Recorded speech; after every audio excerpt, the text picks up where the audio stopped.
Launch meeting.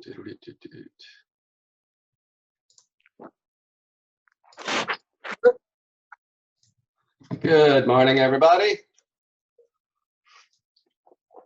I'm going to give people about a minute to sign on, and then we will start today's lecture.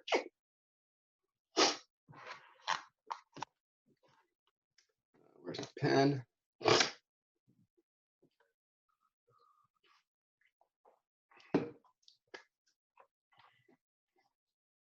So while people are signing on, let me do this: manage participants, chat, share screen. Okay, so while people are signing on, I want to go through a couple things that I added. So let me, where do remote control, do share. Why can't I annotate this? Oh, I'm not doing white screen. Okay, so can I sign on with this? Okay, so a few things, schedule of things to do this week. So I'm going to finish chapter 24 today. Chapter 24 homework is due on Thursday by midnight, and then Friday, quiz on chapter 24. A couple of things just that I added. One, I did a lecture on Friday to make up for the fact that I was sick on Thursday, and I posted that, chapter 24, basically part 1 of 2. And then also I posted the homework solutions and quiz solutions for chapter 22 and chapter 23 right here. So before I go into lecture, any quick questions I can answer before I start finishing up chapter 24? Going once, going twice. All right, then let's do a little recap of what I have covered so far in chapter 24. Then we will sort of move on. All right, let me bring this up, share screen. Okay, so chapter 24 is all about magnetism. What I covered so far was, and let me draw, let's make this green. So what I covered so far was just this first part, source of magnetic forces, magnetic poles, magnetic fields, and that's really all I sort of covered so far. Today, what I'm going to look at is magnetic domains, electromagnets, and the magnetic force on moving charges, and a little bit about cosmic rays. So I went through a little bit of history. So one, magnetism comes from the word magnesia, which is a basically province in Greece where Greeks discovered lodestones, which are basically just stones that are naturally magnetic. The reason they're naturally magnetic is because they contain iron, nickel, and or cobalt.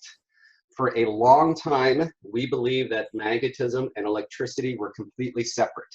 And then in the 1820s, there was a teacher, basically Hans Christian Ørsted, who was doing a circuit demo, and he noticed that anytime there was current running through this circuit, it would deflect a compass which was placed nearby.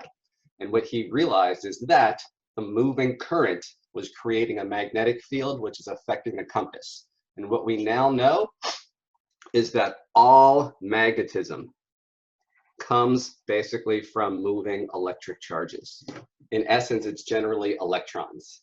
So these little teeny tiny particles, electrons, that are responsible for objects getting charged by gaining or losing electrons, it's also electrons that produce most of magnetism. So a few things that we know about charges. Electric force between two charges depends upon the charge, and it can be positive or negative. So charges can be positive or negative. The electric force can be attractive or repulsive. So I know that two like charges will repel each other. Two opposite charges will attract each other. Well, here's the thing. If these charges are moving, in addition to exerting electrical forces on each other, they also exert what's called magnetic forces. And magnetic forces, just like electric forces, can be attractive or repulsive. However, they do not depend upon charge. They depend upon something called poles. And every magnet has both a north pole and a south pole. North is actually short for north-seeking pole. South is actually short for south-seeking pole. And what a compass is really just a magnet that's free to rotate. And I wish I had grabbed some magnets from campus, but I forgot. So if I were to hang a magnet on a string, that magnet is naturally going to align itself with the Earth's magnetic field. The part of the magnet that points north, we call that the North Pole. And again, it's short for North Magnetic Pole. And just like for charges where opposite charges attract, same thing is true for poles. Opposite poles attract, like poles repel each other. And something I mentioned is that every single magnet has both a North Pole and a South Pole. Magnetic poles always, always, always, always, always, always, always, always, always come in pairs. If I took a magnet and I cut it in half, I do not end up with two magnets, one with the North Pole, one with the South Pole.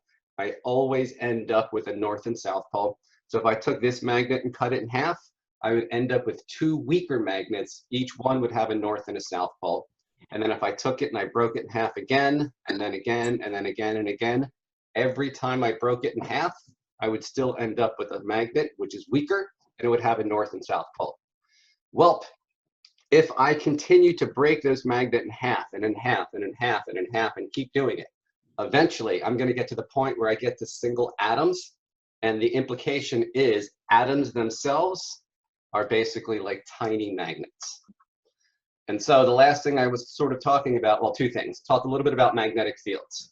So let me stop this share for a second and do a new share. And let me get rid of the compass and the field. So let's just say I had a magnet, and I had this magnet deep in space, far from anything. As soon as I place the magnet in space, it will create what's called a magnetic field around it. A magnetic field is not something that we as humans can sense with our senses, but other animals actually have an organ in their brain that can sense magnetic fields. And so what's showing here is the direction of the magnetic field. So if I took a compass somewhere and I moved it, that compass is going to line up with the external magnetic field created by the magnet. And in this case, the little red end of the magnet or the compass is the north end. So if you notice, the north end of the compass is attracted to the south pole of the magnet. If I bring it over to the other side, I've got the south pole of the magnet being, the compass being attracted to the north pole of the magnet. We know opposite poles attract. Okay, let me stop that. Go back to lecture notes. So around every magnet is a magnetic field. We cannot sense magnetic fields. The way we draw something we can't see is what's called magnetic field lines. Let me go on this, draw again. Magnetic field lines. This is just a way, well, why is that? Interesting, draw. Ooh, that was weird. Magnetic field lines. This is just a way of visually representing magnetic field. We also used electric field lines to represent an electric field. Two things you need to know about this. One, the magnetic field lines indicate the direction of the magnetic field, and they always point from the north pole of a magnet to the south pole. And the closer together the field lines are, the stronger the magnetic field. So if I look at this particular magnet, this is just sort of a bar magnet. The field lines go from the north pole to the south pole, and where the field lines are closer together indicates that the magnetic field is stronger. So like these lines right here near the poles are pretty close together. As I get farther away, these lines are farther apart. The closer the lines are, the stronger the magnetic field. And what Einstein discovered in 1905, Einstein, was that all magnetic fields are produced by moving electric charges. So then a question I posed was, if I just take a permanent magnet, like a refrigerator magnet or a bar magnet, if all magnetism comes from moving electric charges, what's moving inside a permanent magnet? Now in a circuit, I have electrons moving through the circuit that would create the magnetic field, but what's moving in a permanent magnet? And the answer is electrons in the atoms that make up the magnet are in motion. And electrons have two kinds of motion. In our model, we have electrons that are in orbit around the nucleus, just like planets in orbit around the sun. So I've got the electrons moving around the nucleus. That's moving charge. But also, just like planets, as they move around the sun, are also rotating on their axis.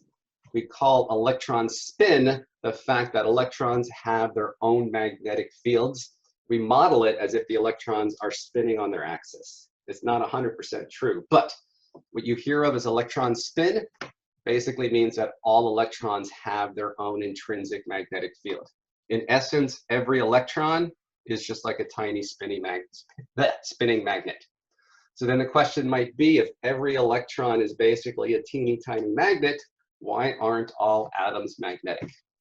And the answer is electrons have magnetic fields. And if I have two electrons whose magnetic fields point in the same direction, we say that they spin in the same direction, then the magnetic field is stronger.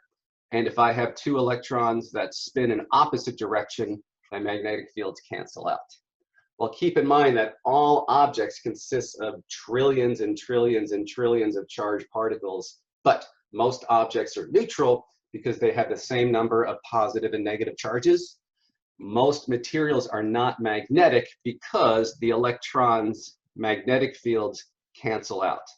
And there's only certain materials whose magnetic fields of electrons do not cancel entirely. And those three main materials are iron, nickel, and cobalt. Iron, nickel, and cobalt all have magnetic fields that do not cancel entirely. So pretty much most pieces of iron, nickel, and cobalt can be made magnetic. Woo! That was sort of a big recap of everything I covered in the last lecture. What I want to do is just pause for a minute or two, see if there's any questions before I continue on with chapter 24. Opening it up. Questions, questions, questions.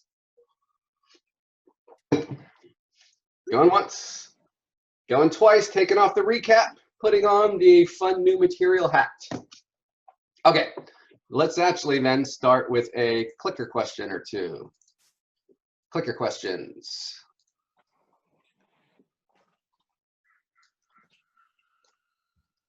So here's a little preview of an interesting concept we're going to get to.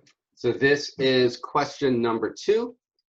It says the geographic north pole of the Earth is magnetically a south pole or a north pole. So if do we circle it or do we? Oh, I'm just giving you a second to think about it.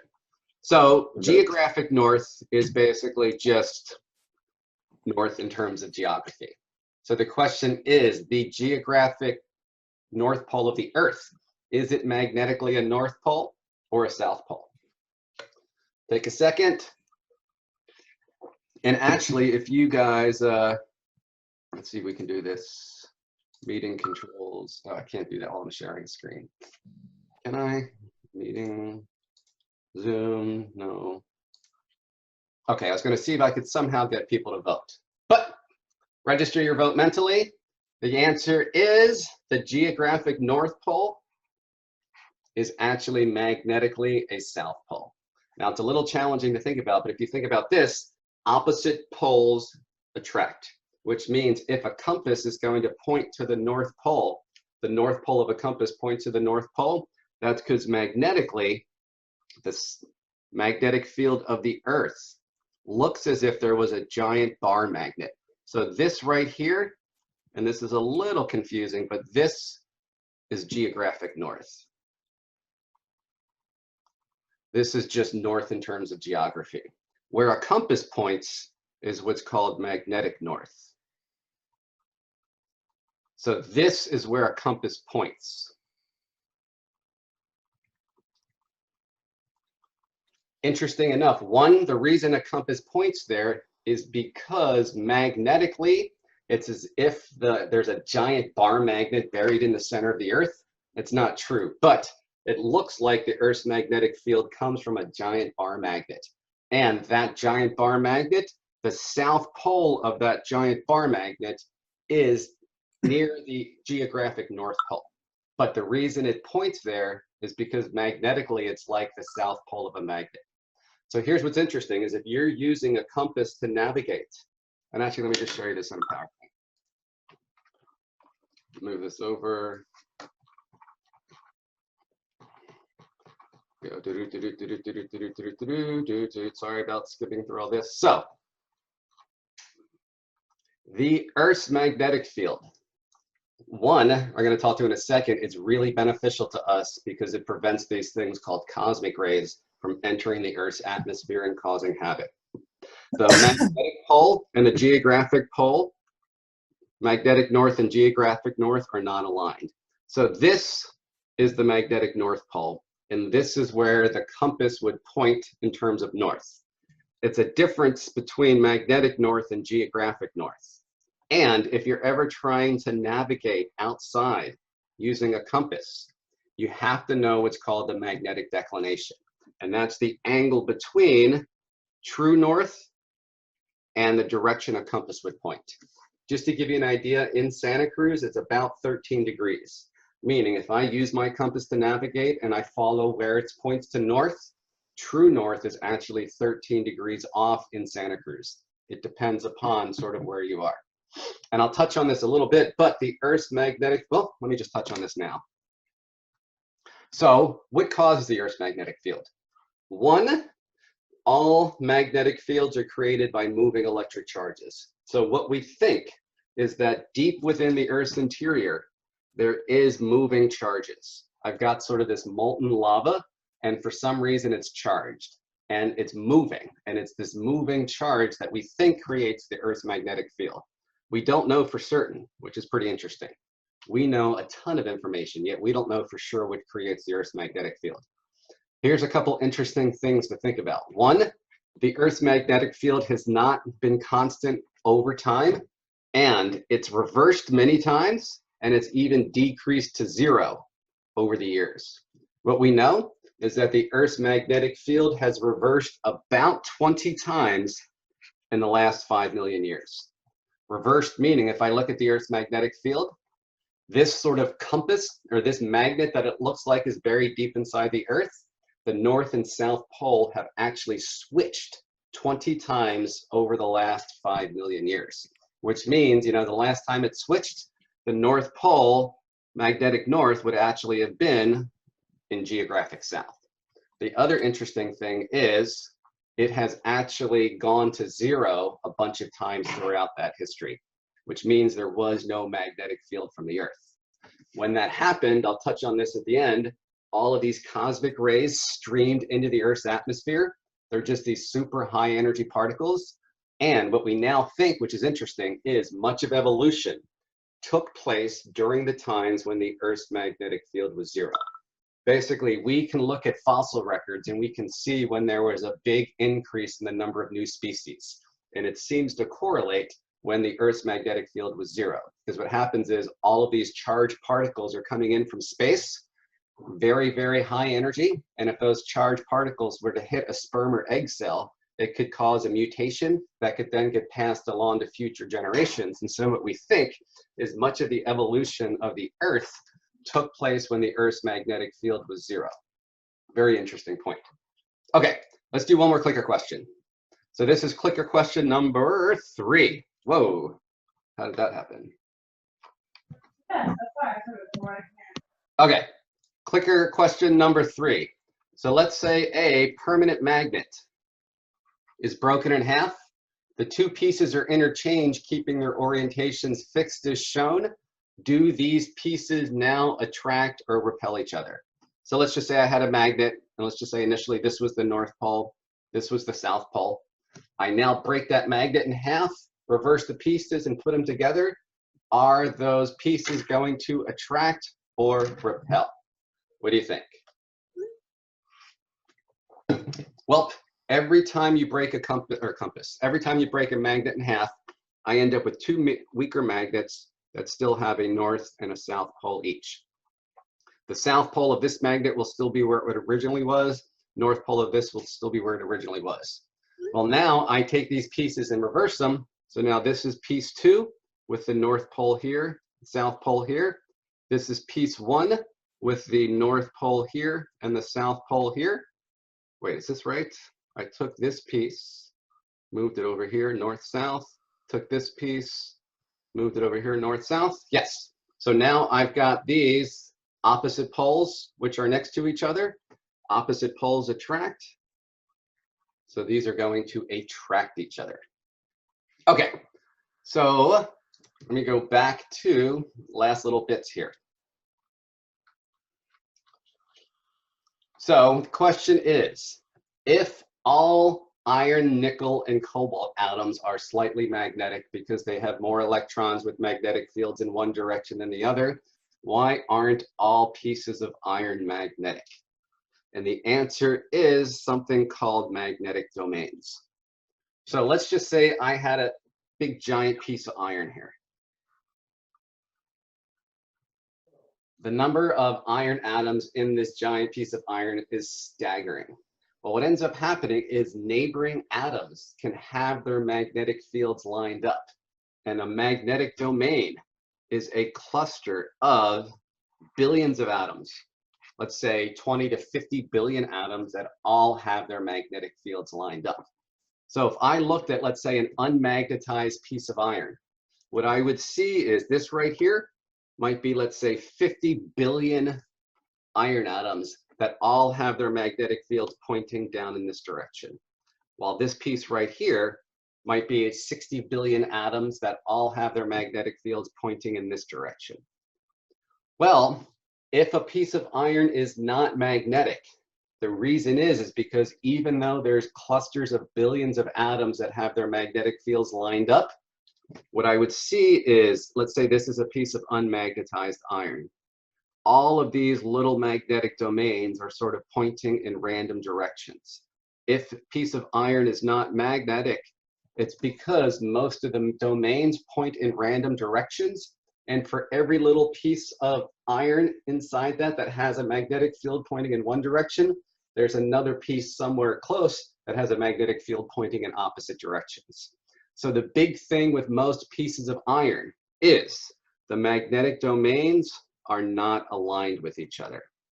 So this right here would be a piece of unmagnetized iron because the domains are all pointing in random directions. Now, how could I take an object which is not magnetized and magnetize it? Well, what I need is I need to have a bunch of domains all pointing in the same direction. How can I do that?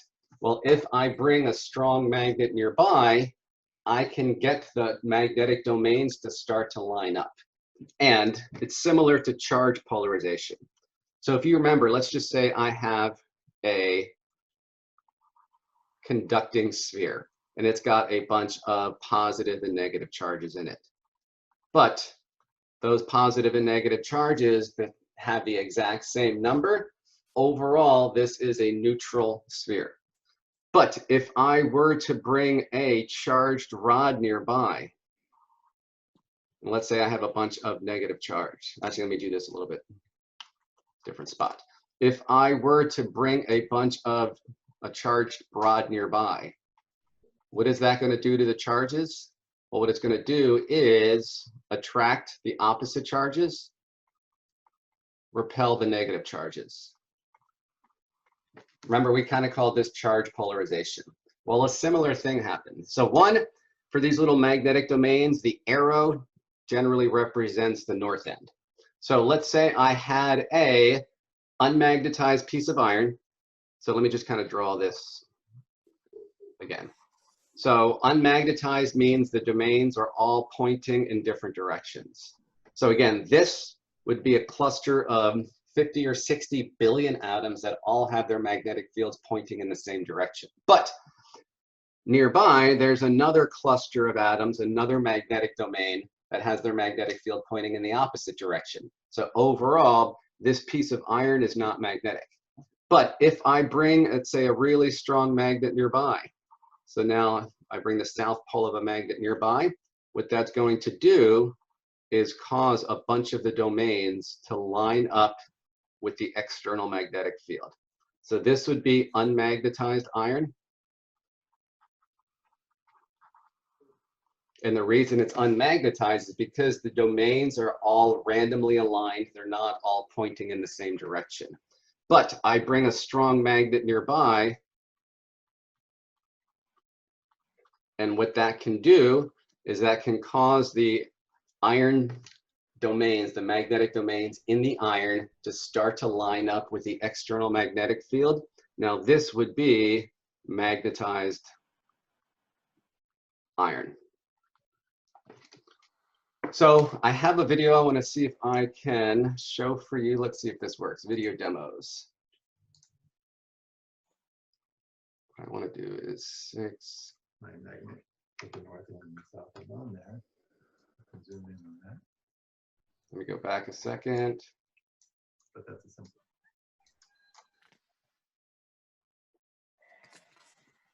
Now if I take the magnet. Okay, so one, I would have passed this around in class. Like what picturing Got this for a while. picturing what's going on around the magnet, and we have various different ways. If we take something like this. So one, this right here, I could almost imagine as being a piece of iron. And can I draw on this? Hold on, draw. Okay, so this, it's not letting me draw on that. Oh well. Might be sort of a piece of unmagnetized iron. Well, here, most of the domains, these are like little, basically, compasses. What I was hoping to show is that if you put this, so one, why are they all pointing almost in the same direction? Because they're lining up with the Earth's magnetic field. But if there was no magnetic field present, these things would all be pointing in random directions. But then if I were to, let's say, bring a magnet nearby, If I put my magnet with the north and the south and on there, I can zoom in. one, this is not the exact demo I wanted to show, but now you can see that these little arrows are starting to line up with the external magnetic field. Basically, the magnetic field of the magnet caused these little compasses to rotate and line up. Well, if instead of thinking about these as little compasses, I think about these little arrows as little magnetic domains, billions of atoms that all have their magnetic fields pointing in the same direction, then initially, what I was hoping to see was that these magnetic domains are all pointing in random directions. Now, in this particular example, since these things are free to rotate, they're lining up with the Earth's magnetic field. But if there was no magnetic field present, then most pieces of iron are non-magnetic because all of the magnetic domains point in random directions. Like I was saying, if I wanted to cause this piece of iron to go from being non-magnetic to magnetic, the way I would do that is I would bring a really strong magnet nearby.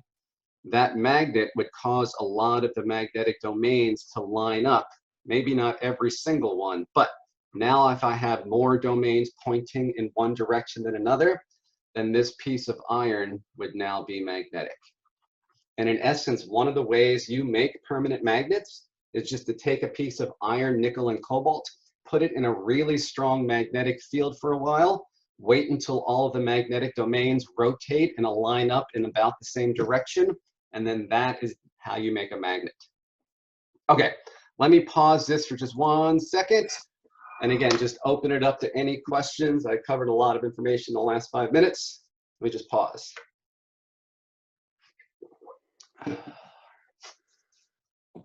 Allie or Laura, one of you have a question?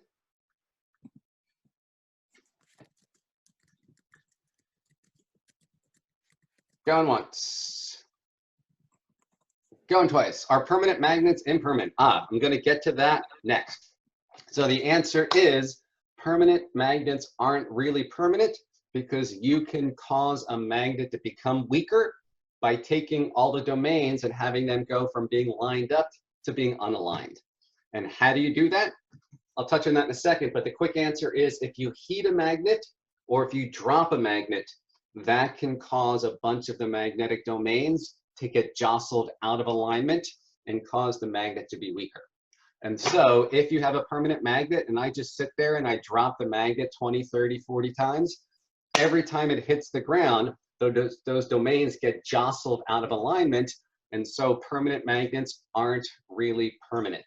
And in fact, we have a remagnetizer in lab, the magnets that we have, we end up having to remagnetize them every couple years because they start to get weaker and weaker with use as students pling them together or they drop them or things like that. Good question. Any other questions? Nope. Okay, let's continue forth with talking about this. So going back, let me just touch on this in PowerPoint.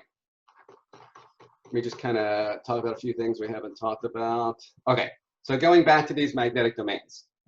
Not all pieces of iron are magnetic because in ordinary iron, the magnetic domains are not aligned. And again, these are little clusters of 10, 20, 30, 50 billion atoms that all have their magnetic fields lined up. But if it's unmagnetized, for every cluster of atoms that point in one direction, we have some that are pointing in the opposite direction that cancel it out. But if I bring a permanent magnet nearby, I can get it to magnetize the unmagnetized iron by causing a lot of the domains to be induced into alignment. So thinking along those lines, here's an interesting question. Oh, well, here's the question before you see the answer. Cans of food in your pantry are likely magnetized. Why? So if you have cans of, I don't know, whatever canned food you have that's been sitting in your pantry for a while, if you have a compass, bring your compass near one of those cans, and what you'll find is those cans are likely magnetized. Why? And the answer is most cans contain iron, and if I have a can that's been sitting in the same spot for a long, long time, it's basically in a magnetic field. Not a super, super strong magnetic field, but the Earth's magnetic field will eventually cause domains to start to line up. And so if I have a can that's been left in the same spot, probably for more than several days, but the cans can become magnetized because the magnetic domains will line up with the Earth's magnetic field, and given enough time, enough of the domains will line up that the cans will start to become magnetized. Kind of an interesting little point. Okay, let me just touch on, let me just see where I want to get to. Okay, so we will have total time to finish this. So I had mentioned, was that a question? No. Damn, it's hard to do this chapter without all of these great demos that I could bring in. Okay. So what I was going to show you was just, you can magnetize a piece of iron like a nail by bringing a strong magnet nearby. So the demo that I was going to do, it's so funny trying to describe a demo I was going to do, was I had a really strong magnet and I was going to attach a nail to it and show you that once I do, this nail becomes magnetic, and then it's going to attract a bunch of pieces of other nails and irons and things like that. But then what I was going to show you is if I then disconnect the nail from the magnet, so let's just say this was a magnet with a north pole and a south pole, north pole and a south pole. One, what that's going to do is induce a magnetic field in the magnet, or sorry, this is a nail. That's like the worst nail ever. This is supposed to be a nail, which is in contact with the magnet. So this magnet will induce the nail to have a magnetic field, and that will then allow the magnet or the nail to pick up other pieces of iron, nickel, and cobalt. Well, if I then take the nail off of it, what you would have seen was that the nail would remain magnetic for a short amount of time. But if I were then take the nail and bang it on the table, what you would see is that very quickly the nail will lose all of its magnetism. So what ends up happening is permanent magnets aren't permanent. And in the case of the nail, what I have here is ordinary thermal motion of atoms causes most or all of the magnetic domains to return to random alignment. Meaning, if I had a piece of iron, in this case, talk about the nail, and I got all of these magnetic domains pointing in the same direction. even if I didn't bang on it or heat it, eventually, just because of thermal motion, meaning all atoms are in motion, eventually these magnetic domains will become unaligned. Given enough time, just because of the fact that all atoms are moving, magnetic domains will eventually become unaligned. But if I want to quicken that process, let's say for some reason I wanted to just destroy a magnet and make it from a strong magnet to a really, really weak magnet. Well, if a permanent magnet is dropped or heated, it ends up that some of the domains are jostled out of alignment and the magnet is going to become weaker. So I'm basically going from all of the domains aligned. What would happen here? I'm going from all of the domains being lined up to them becoming unaligned. And that's when a magnet becomes weaker. Now, one other thing just in terms of making a magnet. So this thing about magnetic domains being able to be jostled, if I have a magnet and I drop it or heat it and it's not in the presence of another strong magnetic field, then those domains will become unaligned. But let's say I have a magnet and I place it near a strong piece of iron, or I place it near a piece of iron because I want to make this piece of iron magnetic. Well, if a piece of iron is in a magnetic field and then I bang on it, what happens is every time I bang on it, it jostles the domains. And then when they settle back down, if there's a magnetic field already present, they will tend to align with the magnetic field. So what you could do if you wanted to make a magnet is take a piece of iron, put it in a strong magnetic field from another magnet, and then if I bang on the iron when it's already in the magnetic field from something else, when these domains jostle and they sort of settle back down, they will settle back down and tend to align with the external magnetic field. So one, you can destroy a magnet by dropping it or heating it, which causes the domains to become randomly aligned if there's no outside magnetic field.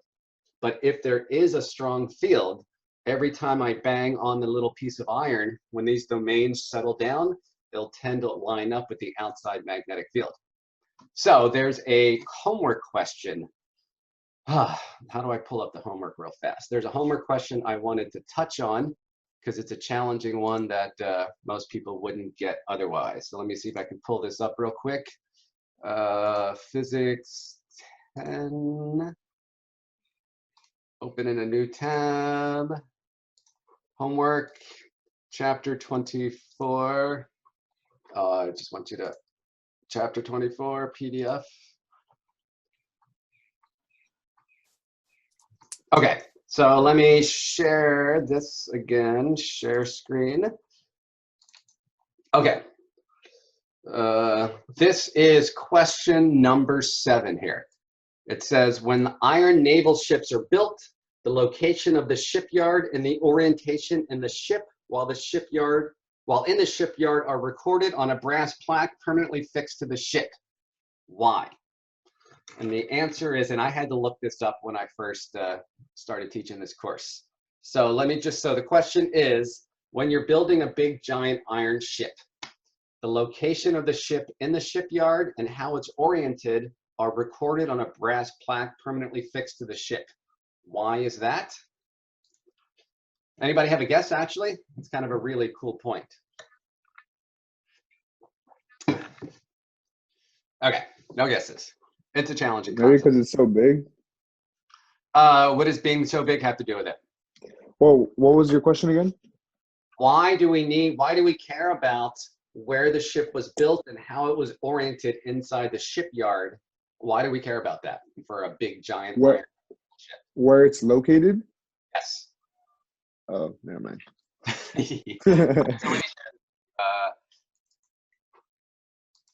Let's just do a new section. I don't know how I'll explain this. So, and I'm not even going to try and draw. This is a big Navy ship. Woo! To build these giant naval ships can take months to years. And so what in essence you have is this giant chunk of iron that's sitting in the same location of the Earth's magnetic field for months and months and months at a time. And in the process of building this ship, they're constantly banging on it and jackhammering it and things like that. Every time you hit on a piece of iron that's in a magnetic field already, when the domains get jostled and tend to settle down, they will tend to settle down and align with the external field. So this big naval ship that's being worked on for months and months and months at a time is in the Earth's magnetic field, constantly getting banged on, and eventually the ship itself will become magnetized. And why we need to know the magnetic field of the ship is because out at sea, most of our orienteering is done by using the Earth's magnetic field to steer the ship. Well, if the ship itself has its own magnetic field, that's going to affect orientation because it's going to affect the compass itself. So you need to know how the ship is magnetized, what is the direction of its magnetic field, so that when you go and do the orienteering and steering, you can take into account the fact that the compass is going to be affected by the ship's magnetic field. Kind of a cool thought. Okay, so how we doing? What time did I start? 9:30, it's supposed to end 10:15, so I'm gonna go about 10 minutes later than I usually think. And then, you know, what I think I might do is, instead of stopping and then starting again for office hours, I'll sort of just stay on and maybe answer some homework questions for office hours if nobody has any other questions. Okay, the very last thing I wanna talk about is moving charges and their effect on magnetic fields. We're not going to worry about current carrying wires. Don't worry about that. So a couple things. One, all magnetism comes from moving electric charges. If a charge is stationary, meaning I just have an electron sitting here, it has an electric field surrounding it. But if that charge is moving through space, in addition to an electric field, it also has a magnetic field. So moving charges create magnetic fields. Well, the other interesting sort of caveat to that, well, caveat's not the right word, but magnetism is an interesting force in that an electric charge has to be moving to feel a magnetic force. So let's just say I had the world's strongest magnet. You know, somehow I created the world's most strong magnet. It doesn't matter how strong this magnet is. If I have an electron nearby and that electron's not moving, it will not feel a force in a magnetic field. A charge has to be moving to feel a force. And not only does it have to be moving, it has to be moving in a certain way. So, charge has to be moving to feel a force from a magnet, and it has to be moving so that it's not moving parallel to the magnetic field. Meaning, right here, the magnetic field points to the right. If I had an electron right here that was moving to the right or moving to the left, so it's moving in the same direction as the magnetic field or the opposite direction, it will feel no force. And I can't give you a conceptual explanation why.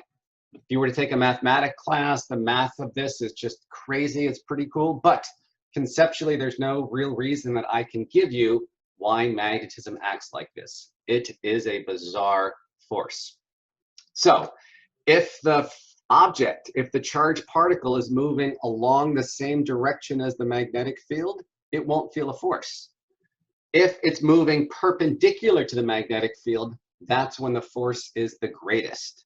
So here, the magnetic field at this point, is pointing to the right. Here, the velocity is moving perpendicular to it. That charge would feel the strongest possible magnetic force from this magnet. So again, let's just say that the magnetic field somewhere in space pointed straight up. So this is the direction of the magnetic field.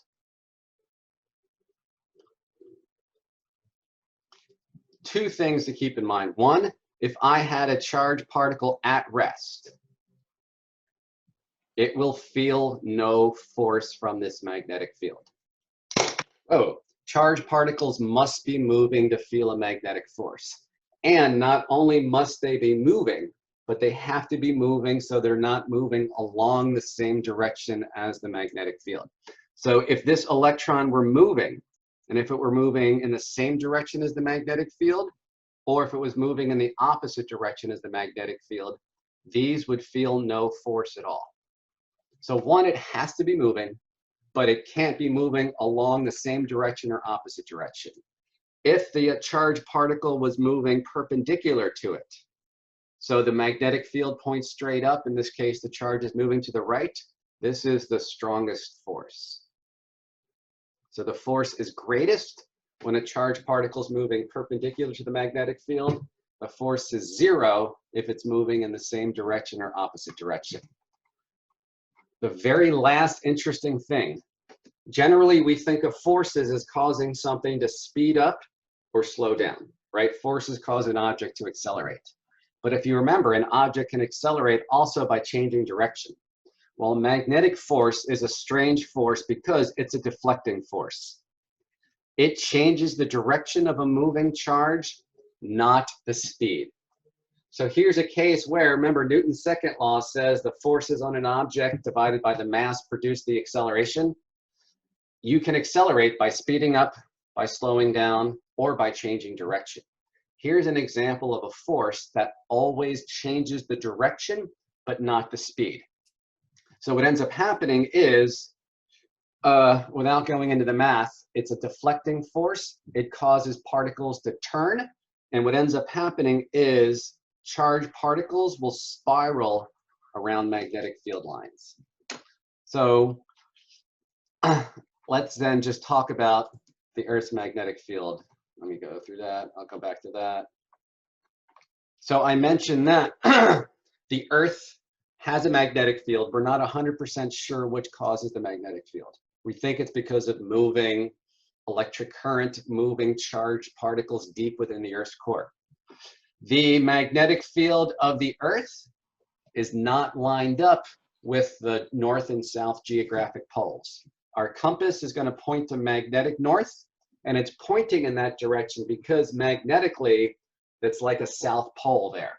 So the reason our compass would point to magnetic north is because the north pole of our compass is attracted to the south pole of the Earth's magnetic field. Now we call it north magnetic pole because that's the direction the north pole in a compass would point. But the reason it's pointing in that direction is because opposite poles attract, and that's like the south magnetic pole of the Earth. So last thing, and then I'll touch on electromagnets, and then we'll be done. So cosmic rays I mentioned. Cosmic rays are basically protons and atomic nuclei. They are super duper high energy charged particles traveling throughout space, and they're actually really hazardous to astronauts. Luckily for us, most of these particles are deflected away by the Earth's magnetic field. It really acts as this protective blanket that protects us from all of these streaming charged particles coming in through space. So have you ever heard of the Van Allen radiation belts? In essence, we have these sort of two belts, an inner and outer Van Allen radiation belt, where all of these charged particles get trapped in the Earth's magnetic field, and they're basically bouncing from pole to pole.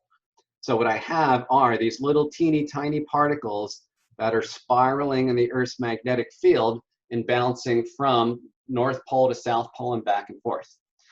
One, when we're traveling through space, you need to be aware of this, and astronauts need to take protective measures to protect themselves from the cosmic rays.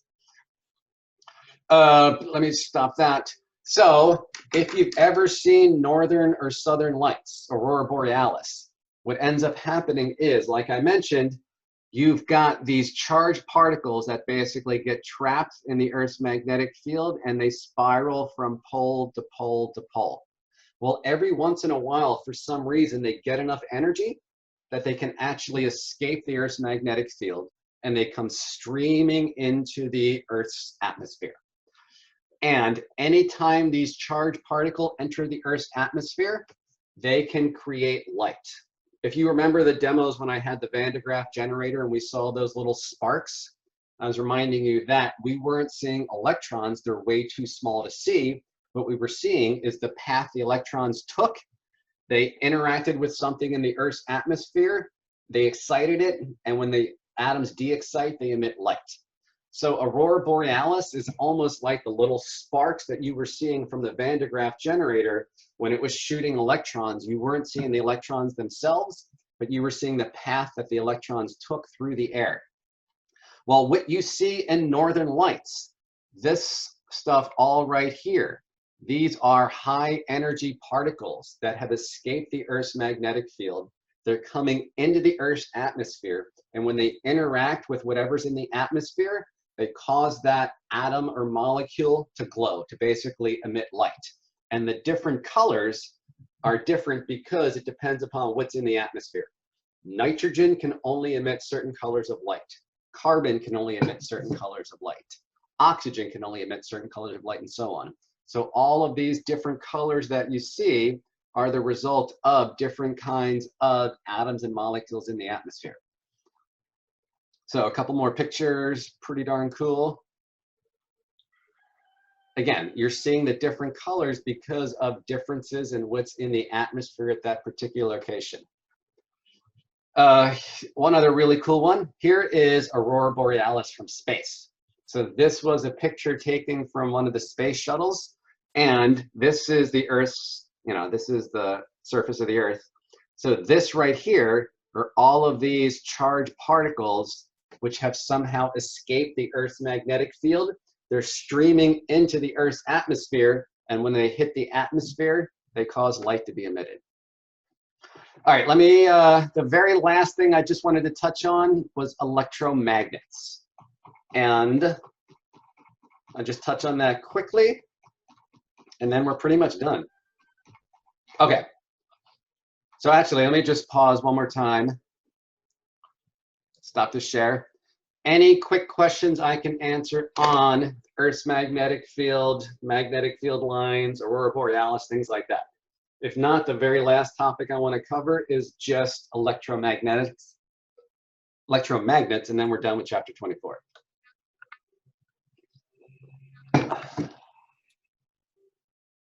Going once. Going twice. Sold for no dollars. Okay, and actually, I think before can I share this one? Did I do the motion?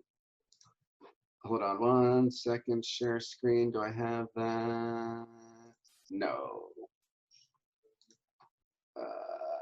Can't do that for a second. One last thing, magnets and electromagnets. Now I think I can share this. Oh, that's not it. Stop share. It's not letting me share. Oh, magnets. Okay. Let me, can I turn this off? Whoops. Loops. Okay. Since a current carrying wire produces a magnetic field, in essence, I can create a magnet that I can turn on and off just by having a loop of wire and sending current through that loop. So like right now, I got a simple battery just connected to two wires. If I turn on the battery, it's going to cause current to flow. A moving electric charge will create a magnetic field. And if instead of one loop, I have more loops. The more loops I have, basically the greater the magnetic field is going to be. So in essence, I can create a magnetic field by just having a bunch of coils of wire connected to a battery, and then I can turn the current on and off by switching it on and off, which means I can, in essence, turn on a magnet and turn it off. So I want to turn off the magnet. Well, it's not really a switch, but I basically open up the switch. I want to start the magnet. I basically close the switch, and I allow current to flow through it. And if I want to have a stronger magnet, the bigger the current, the bigger the magnetic field produced by that current. So here you can see the electrons aren't moving very much. How strong the magnetic field is, and this is supposed to be indicated by the color. If I increase the current, now you should see, or increase the voltage, now I have more current flowing. That's supposed to show a stronger electromagnetic or stronger electromagnet by just showing that these arrows are brighter. So again, if I were to turn it down, I have less current flowing, which creates a weaker magnetic field. Okay, so let me stop that and then just do my last thing for this. So a current carrying wire produces a magnetic field. And you don't need to worry about the exact direction of the magnetic field, but it basically produces circles around the wire. Well, this is the magnetic field from a single wire. So this is just showing, this is a, let me do this draw again, draw. So here I've got a current which is running up the wire. I basically have moving current, which creates a magnetic field. Well, if instead of, let's say, one coil, well, here, this is what the magnetic field looks like. But if I were to bend this into a coil, what I would see is inside the coil, the magnetic fields from the two sides of the wire add together, and I get a stronger magnetic field in here. That's just for one coil. Well, if instead of one coil, I have lots and lots and lots of coils, what I'm going to get is a pretty strong magnetic field right in the center here whenever the current is flowing. But if you were to do this in class, and again, it's hard doing all of this without having all the equipment, even if I have a lot of current, that doesn't tend to produce a strong enough magnetic field to be useful for things that I want. Like a lot of times these electromagnets are used in junkyards to pick up entire cars. And the nice thing is, if you want to turn the magnet off, you just turn off the current. Well, what you can do is, I don't know if you ever did this experiment as a kid, but it'd be a fun thing to do now. You can make a magnet really easily by taking a bunch of wires, curling it around an piece of iron like a nail, and then connecting it to a battery. The reason putting a piece of iron inside helps is, just like charge polarization, if I bring a charged object near a neutral object, I can cause the charges to sort of rearrange. If I bring a strong magnet near a piece of iron, I can get that piece of iron to become magnetized. And so when I were to close this current or close this switch, it would create a magnetic field inside this coil. But if I then put a piece of iron inside it, the magnetic field from the coil will cause the iron to become magnetized, which will create an even stronger magnet. So the way most electromagnets are made is a bunch of coils of wire around a piece of iron connected to some sort of power supply that has a switch. I want to turn on the electromagnet. I close the switch, which causes current to flow through the circuit. Moving electric charge creates a magnetic field. And then if I put a piece of iron in between the coils, that iron will become magnetized and create an even stronger electromagnet. And I think that that is sort of it for the new material. So we are done chapter 24. Keep in mind, chapter 24 homework is due Thursday. Chapter 24 quiz is on Friday. So nominally I have office hours from 10:15 to 10:45. Thank you, Joe. Thank you, Brian. What I'm going to do is, rather than just stop this, have this just sort of be one long lecture in replace of office hours. Well, I'll still do office hours, but if there are no questions, then I'll kind of go through some of the chapter 24 homework questions. So I'm just going to pause for 1 minute. People want to go, you're welcome to go. And then I'm going to just have office hours for about 15 minutes. And if there's no questions, I'm going to go through some of the homework problems. You are welcome. Thank you, everybody who joined. I hope you have a wonderful, what's today? Tuesday. Is anyone else besides me having trouble remembering what day it is?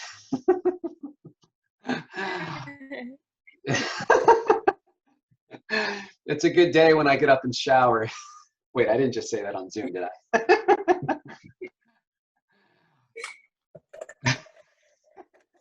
All right, let me pull up the homework. If there's no, well, before I do that, any specific questions on anything from chapter 24?